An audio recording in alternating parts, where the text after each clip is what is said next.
साथियों, मैं RB Sharma Delhi academy Bareilly से। और हमारे सर आज एक विशेष कोई मुद्दा लेके आए हैं, उस पर चर्चा करेंगे। जानते हैं सर से कि कौन सा विषय आज प्रस्तुत करने वाले हैं। नमस्कार साथियों, मैं मनोज वर्मा बरेली से। विषय हम लोगों का है फ़ोन से होने वाले डिसएडवांटेज। फ़ोन से डिसएडवांटेज का मतलब ये है, जो भी हमारे यहाँ घर पे छोटे छोटे बच्चे जो होते हैं वो पढ़ाई की ओर अग्रसित न होके फ़ोन पे उनका ज़्यादा ध्यान रहता है, जिससे बच्चे बहुत ही ज़्यादा डिप्रेशन में या बहुत ही ज़्यादा चिड़चिड़े स्वभाव के होते जा रहे हैं, जिससे कि वो बहुत ही ज़्यादा उग्र स्वभाव के माने जा रहे हैं। तो इस बारे में जानने के लिए अब हम राय जानेंगे डायरेक्टर सर से, आरबी शर्मा जी से। बहुत ही अच्छा विषय इन्होंने बताया है कि फ़ोन से डिसएडवांटेज, मतलब कि फ़ोन से हम लोग देखते हैं कि आए दिन हमको फ़ोन से बड़े लाभ हो रहे हैं, बहुत फ़ायदा हो रहा है। कोई भी चीज़ हमको निकालनी है तो फ़ोन से तुरंत निकाल लेते हैं। लेकिन ये एक सामान्य सिद्धांत है, जिस चीज़ का कोई लाभ होता है उसका हानि भी होती है। फ़ोन से इतना बड़ा नुकसान हो रहा है जो कि हम लोगों की नज़र में नहीं आ रहा है। हम लोगों के बच्चे जिनको फ़ोन की आदत लगती जा रही है, रोते हैं तो हम उनको फ़ोन पकड़ा देते हैं। कोई काम में हम कोई काम कर रहे हैं, बच्चे जिद कर रहे हैं तो उनको फ़ोन दे देते हैं। घंटों 2-2 घंटे तक बच्चे फ़ोन लिए बैठे रहते हैं, हम उनको फ़ोन वापस लेते ही नहीं। तो इससे कहीं ना कहीं बच्चे की आदत बन जाती है फ़ोन देखना। फिर आप कितना ही बच्चे को फ़ोन छीनो, उससे मांगो, बच्चा फ़ोन नहीं देगा और नहीं देता है। और ज़्यादा ज़बरदस्ती करोगे तो कई केस भी आ गए हैं कि वो बच्चे को फ़ोन छीनने की वजह से बच्चे ने माँ को मार दिया, कि ये सब इस तरीके से तमाम केस आते रहते हैं। तो उसमें बच्चा चिड़चिड़ा हो जाता है और आगे उसका माइंड सेट हो जाता है मोबाइल में, उसका मन जो है पढ़ाई में नहीं लगता है। ऑनलाइन व्यवस्था ठीक है, लेकिन ऑफलाइन की अपेक्षा ठीक नहीं है। कोशिश करिए कि जितना बच्चे को पढ़ाई में आप लगाएं, ऑफलाइन ज़्यादा बेहतर है। ऑनलाइन उन चीज़ों के लिए लगाइए जिन चीज़ों का मटेरियल ऑफलाइन उपलब्ध नहीं है। जैसे कोई बुक है ऑफलाइन आपको नहीं मिल रही है तो उसका लेक्चर आप ऑनलाइन देख लीजिए। लेकिन जो मैनुअली बुक जिसकी अवेलेबल है आप ले सकते हो, उसके बावजूद भी आप बच्चे को ऑनलाइन पे डिपेंड कर रहे हो, ये बहुत ही गलत चीज़ है। और ऐसा ही नहीं कि इसका शिकार बच्चे ही हो रहे हैं, इसके शिकार कहीं ना कहीं बड़े बुजुर्ग और नौजवान भी हो रहे हैं। कम से कम मोबाइल का यूज़ करें, जितना ज़रूरी हो उतना ही यूज़ करें। अब कई इसमें नए फीचर्स आ गए हैं, जैसे रील्स हो गया, फेसबुक हो गया, व्हाट्सअप हो गया, ये समय बर्बाद करने के फीचर्स हैं सारे। इनसे आपको कुछ मिलने वाला नहीं है। आप दिन भर फेसबुक चलाओ, दिन भर रील्स चलाओ, इनमें आपको कुछ भी मिलने वाला नहीं होता। लेकिन एक जो कैरियर होता है, कैरियर का टाइम होता है जो बनाने वाला, वो सब इसमें नष्ट हो जाता है। और ये लत ऐसी है मोबाइल की कि एक बार लग गई तो ये किसी भी नशे से ज़्यादा नशा रखती है।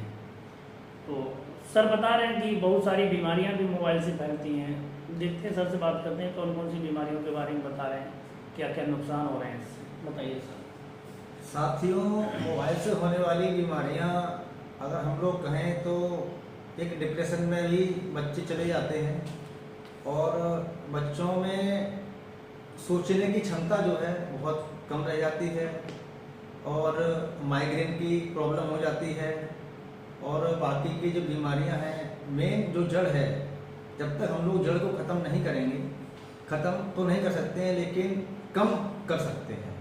फ़ोन को जितना हो सके बच्चों को कम से कम यूज़ करने दें। हालांकि आज के समय में हम लोग नहीं मना कर सकते हैं, लेकिन कम तो कर सकते हैं, जिससे कि वो आगे अपनी पढ़ाई में आगे अग्रसित हो सकें। और बच्चों के साथ साथ मैं ये देख रहा हूँ, जो भी बड़े हैं, बुजुर्ग हैं, जो भी हमारे साथी, हमारे उम्र के साथी हैं, वो भी फ़ोन में ज़्यादा बिजी रहते हैं। चाहे गाड़ी हो, चाहे साइकिल हो, चाहे रास्ते में चल रहे हो, उन्हें कोई मतलब नहीं है कि हम फ़ोन पे बात कर रहे हैं, रास्ते में भी चल रहे हैं। तो उन्हें भी ध्यान रखना चाहिए कि हम रास्ते में चल रहे हैं, पब्लिक प्लेस में चल रहे हैं, तो उसका भी ध्यान रखा जाए। जैसे गाड़ी कहीं से आती है, या आगे से आती है, पीछे से आती है, तो उसको आप पे टक्कर ना लग जाए। और फ़ोन से एक डिसएडवांटेज ये है, पहले के ज़माने में जब हम लोग एक साथ बैठ के खाना खाते थे तो बड़ा अच्छा लगता था। अब तो सबको प्राइवेसी चाहिए, फ़ोन हो बस रील्स देखते जाओ और फ़ोन पे अपने फ़ोन पे लगे रहो और खाना वाना अपने प्राइवेसी पे खाना खाते रहो। तो एक जो पहले का जो फैमिली थी वो संयुक्त होके हम लोग बैठते थे, शाम को बैठते थे, सुबह बैठते थे, तो वो अच्छा लगता था। तो उसी माध्यम से हमारे हिसाब से फ़ोन जो है पूरी तरीके से ये इसके डिसएडवांटेज ही हैं। बाकी का सर बताएंगे। देखिए, बहुत ही अच्छी बात सर ने कही है। इसमें कई चीज़ें शामिल हैं जो मैंने प्रैक्टिकल किया है खुद में। मैं एक आध प्रैक्टिकल आपको बताता हूँ, एक आध उदाहरण आपको बताता हूँ। सबसे पहला नुकसान तो ये है कि हमको फिजिकली नुकसान हो रहा है। जहाँ तक कि हमारा जब बचपना था तो मैंने देखा था कि मैं ज़्यादातर फिजिकली गेम खेलता था, उसमें हाथ पैर स्वस्थ रहते थे और स्टेमिना भरपूर बना रहता था, कोई दिक्कत नहीं होती है। और इस समय अगर आप मोहल्ले में निकलो या अपने एरिया में निकलो, किसी से कहो, 4 लोगों की इकट्ठा करके कहो चलो गेम खेलने चले, तो आपके साथ कोई जाने को तैयार नहीं होगा, क्योंकि वो फिजिकली बिल्कुल गेम खत्म हो चुका है। उसी के बदले में जिम ज्वाइन कर लेगा व्यक्ति, लेकिन फिजिकली गेम नहीं खेलेगा। ये भी एक मोबाइल का ही डिसएडवांटेज है। दूसरा सबसे बड़ा डिसएडवांटेज ये है कि हमारी फैमिली में डिस्प्यूट आते जा रहे हैं, बाप बेटे के बीच में, माँ बेटी के बीच में, मतलब फैमिली में कोई किसी से बोलता नहीं है। फैमिली में जो बातचीत होनी चाहिए वो बातचीत नहीं हो पा रही है। क्यों? सारे लोग अपना अपना फ़ोन लेके बिजी हो जाते हैं। तो ये कहीं ना कहीं फैमिली टूटने के और फैमिली में एक मनमुटाव बनने के चांस मोबाइल से बहुत ज़्यादा बने रहते हैं।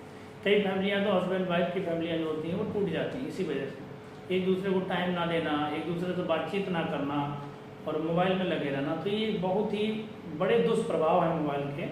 हालांकि स्टार्टिंग में नहीं दिखते हैं क्योंकि दिखने वाली स्टेज नहीं होती। इसका इफेक्ट दिखता है बाद में कि कितना बड़ा इसका इफेक्ट हुआ। तो नुकसान क्या हो रहा है, नुकसान नहीं पता चलता है। लास्ट में जब उसका दुष्प्रभाव निकल के आता है तब पता चलता है कि हाँ यार, ये तो मोबाइल ही इसकी जड़ है। दूसरी चीज़ की जब मैंने कई बार देखा है कि लोग जब रोड पे चलते तो यूँ करके मोबाइल दबा लेते हैं और चलते रहते हैं। तो उनसे कहे भी दो तब भी उनका एक सिद्धांत रहता है कि मुझे दिख रहा है। देखिए, रोड है, किसी के अपनी रोड नहीं है, रोड सरकारी है, पब्लिक प्लेस है, उस पर चलिए, थोड़ा मोबाइल रुक कर बात कर लीजिए। अगर किसी की टक्कर लग गई है, आपके पीछे कौन खड़ा है, कौन हॉर्न मार रहा है, कौन क्रॉस करने में, कौन किस तरीके से कौन रोड पे चल रहा है, वो सब आपकी जिम्मेदारी बनती है कि आप देख के चलिए। बात करनी है साइड में रुक के बात करिए, इस तरीके से दबा के फ़ोन बात ना करिए। ये भी फ़ोन का एक दुष्प्रभाव है। 100 में से 5% जो लगभग 4 से 5% एक्सीडेंट हो रहे हैं वो कहीं ना कहीं मोबाइल की वजह से ही हो रहे हैं। तो ये फ़ोन के बहुत बड़े दुष्परिणाम हैं। तो कोशिश करिए जितने हो सके फ़ोन को कम यूज़ करिए। और आज ये वीडियो मैंने इसीलिए बनाई है कि वीडियो को ज़्यादा से ज़्यादा शेयर करिए। लाइक की आवश्यकता नहीं है, लाइक आप करिए या ना करिए, लेकिन ये शेयर कर दीजिए, क्योंकि अगर 4-6 लोगों को भी अगर इससे कोई प्रभाव पड़ा तो मैं मानूंगा कि मेरा वीडियो बनाना सही है।